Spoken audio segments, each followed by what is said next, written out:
is a registered trademark of Kraft Foods. There you go. Stacey P. here on KMMT. And with me this morning is the co-author of a really cool book, The Girl Who Never Made Mistakes. It's a children's book written by Mark Pett and Gary Rubenstein. And I have Gary with me here on KMMT all the way from New York City. Hey, Gary, is it snowing over there? It is not snowing yet. It's very, very comfortable. Thanks for having me on, Stacey. Absolutely, Gary. So let's talk about this book. It was also illustrated by Mark Pett. He's a pretty good illustrator. He's a great illustrator. That's actually his profession. I'm a professional teacher. He was a teacher also at one time, and now he's a professional illustrator. And he's written.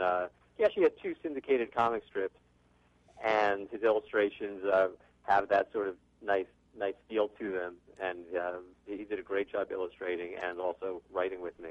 So let's talk about this book, The Girl Who Never Made Mistakes. And I think it's really appropriate, especially now, when a lot of parents are maybe subconsciously pushing their young kids to be perfect. So why did you guys write this book?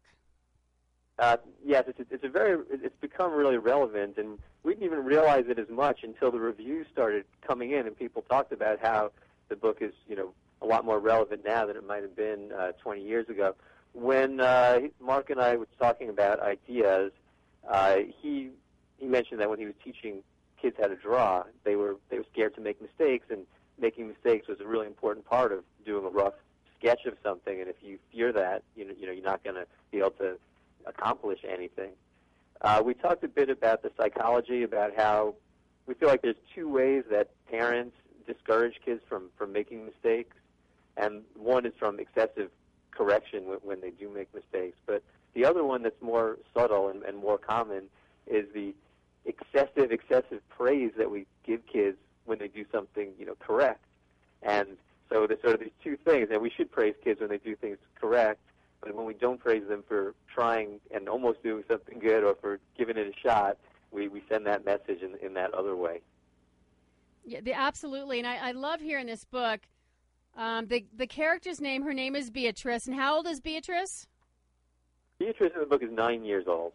She's 9 years old, and she, in the beginning here, does everything perfect, even though she has a little brother that isn't so perfect. That's right. Actually, a lot of times people describe the book, they say we've got this girl who's a perfectionist. And actually, it's true that she never makes mistakes, but we conceive the book more of almost like a Twilight Zone episode where we don't explain why she never makes mistakes. It's just more just the way it is.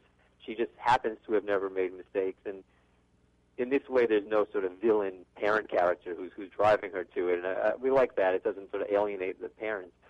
Now, she gets nervous when she almost makes her first mistake, and with the eggs. I won't say anything, but it's with the eggs, right?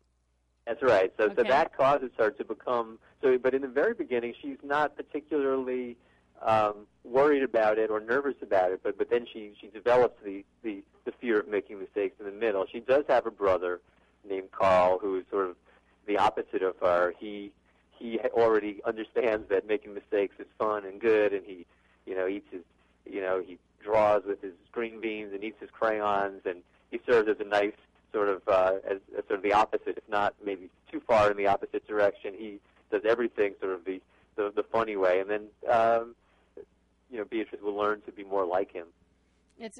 I think I love this book. So let me ask you a question, Gary. You have a 3-year-old, right? Yes, I actually have a 3-year-old and a 5-month-old. And a 5-month-old, okay. So let's talk about the 3-year-old. How do you handle the 3-year-old when the 3-year-old makes a mistake? Well, we try to always say it's okay. Certainly I think of potty training as an extreme example. Try to do the best that we can to say it's okay to make a mistake. Of course, it's difficult as a parent because sometimes if your kid makes a mistake because they weren't concentrating and you want them to do something that they weren't careful enough. So there's a balance that you try to meet. You try not to be in extreme, in either direction. But most people are probably too extreme in the punishing of mistakes and not realizing that sometimes it's a good thing.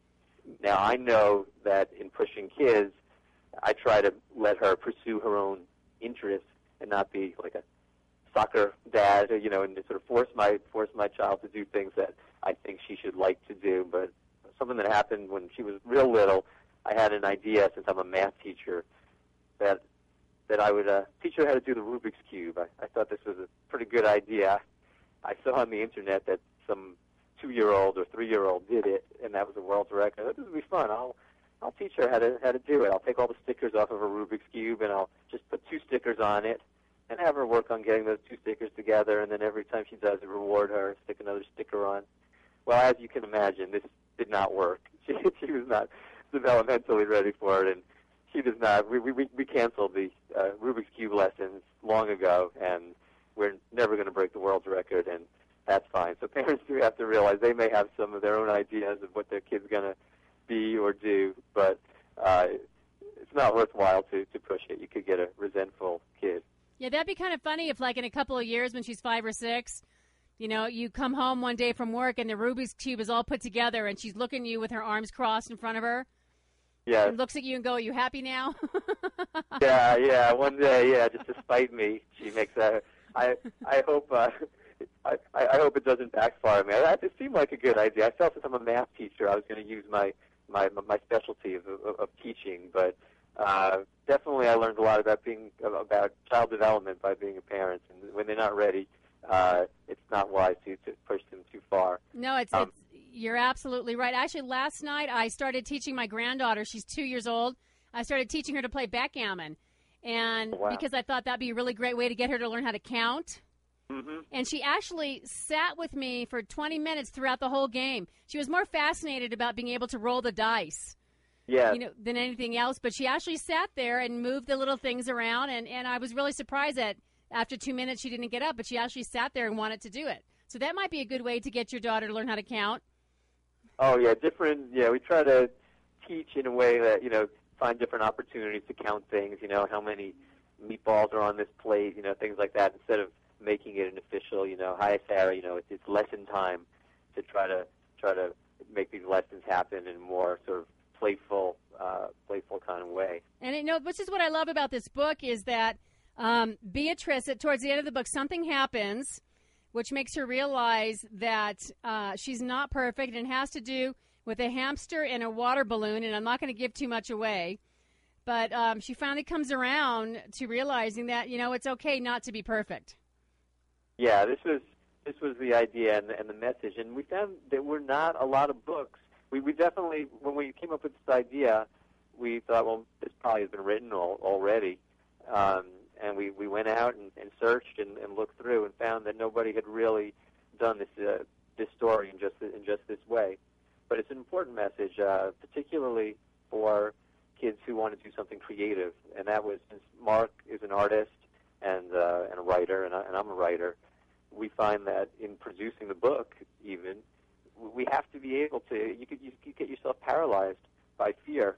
If we were afraid of messing up in creating this book, we would have never been able to write it. There's so many obstacles. It's hard to get a children's book published nowadays, with every celebrity writing one, and they just take songs, famous rock songs, and turn those into children's books now, and it's hard. But we ourselves, we're not afraid, because we know, you just do.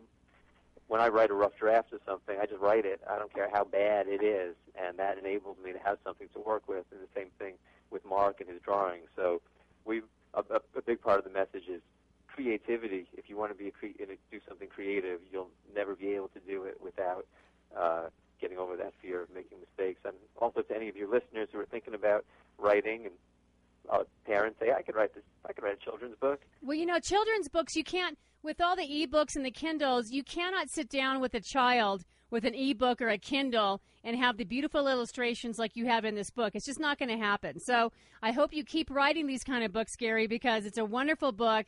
It's a great book for parents, very easy to read. I'm actually, in a few minutes, here going to be giving one away to one of my lucky listeners. So I wanted to thank you so much for being with me here on KMMT.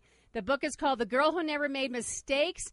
Please go to your local bookstores, either the Bookie Joint up here or Spellbinders down in Inyo County, and order your books, get the book. Hopefully the libraries will get it, and you have to sit down. It's a perfect book to sit down and read with your kid.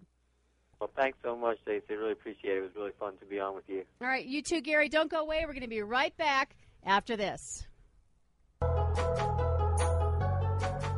It's still summer in the Village at Mammoth. There are 14 dining options with everything from bagels, crepes, barbecue specialties, and Irish fare to ice cream and Mammoth margaritas. We have Mammoth's best outdoor patios with happy hour specials every day of the week. The Village has amazing nightlife at our bars and clubs, including karaoke, DJs, and live music. Have a shopping itch? Browse through our 13 shopping options where you can find lingerie, art, leather, designer clothes, ski boots, kids' toys, Mammoth souvenirs, and so much more. And there's always something on sale. Bring your friends and family and enjoy the free games throughout the Village like ping pong, horseshoes, cornhole, and more. There's truly something for everyone. Catch the town shuttle right to the Village doorstep or drive here and enjoy the ample free parking. The Village at Mammoth. It's games in the plaza, it's drinks and dessert, it's pizza and beer, and it's tons of reasons to come and enjoy the Village. For more details,